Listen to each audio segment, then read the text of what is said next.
basically the expectation this year is a twin track Africa. What I mean by that is there is North Africa, there is Sub-Saharan Africa, but it's just one Africa. But it's twin track because the growth rates that we're projecting are so divergent that you can see why I'm saying it's twin track. So really, overall, we expect Sub-Saharan Africa to grow at something like 5.5%, including Ivory Coast, And then the North Africa is expected to grow at 0.7% here, including Libya, Egypt, Tunisia, Morocco, the whole of that North Africa, 0.7%. I must hasten to say that within that, we expect Libya to show a negative rate of growth of something like minus 18%. It's a very large negative figure, frankly.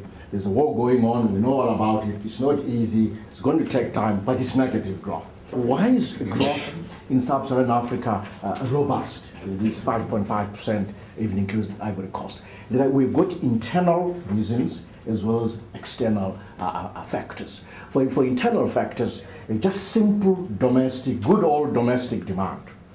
You know what, since 1980, the rate of growth of what you call the middle of the pyramid, this is people who are living on $2 to $20 a day, that group of people has been growing at something like 3.1% per annum since 1980. And this is just ahead of the normal rate of population growth. So the middle of the pyramid is growing, and it largely explains this domestic demand, whether you're looking at telephony usage, mobile banking, growth in the usage of cars, petrol consumption. But they don't look at diesel consumption, look at petrol consumption. That's when you know where people are headed. Have you seen the traffic jams when you get into Lagos, Nairobi, and so forth? Is that middle of the pyramid on the move? The external factors is really the commodity story, and this is where the emerging partners come in.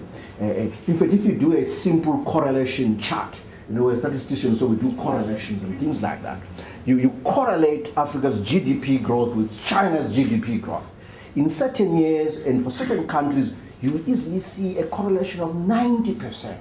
So almost one-to-one movement between some resource-producing countries and China. So this commodity boom, this super cycle, has been driving some of the growth in Africa. In the report and in the presentation, there was a great deal of emphasis on GDP growth, which is good, but that's always the first step.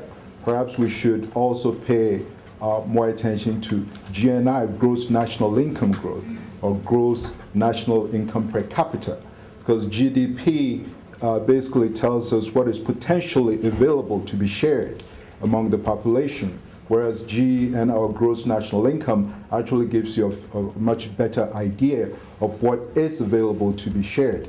And nowhere has this been made much clearer than in Ghana recently, when there was all this excitement about a huge growth in GDP from around 4.7% to, it's varied, 12%, I've seen 20%, so forth and so on. But the policymakers and the public were reminded that a substantial part, at least of the income that will arise from that huge surge in growth, may actually be repatriated, at least in the short term.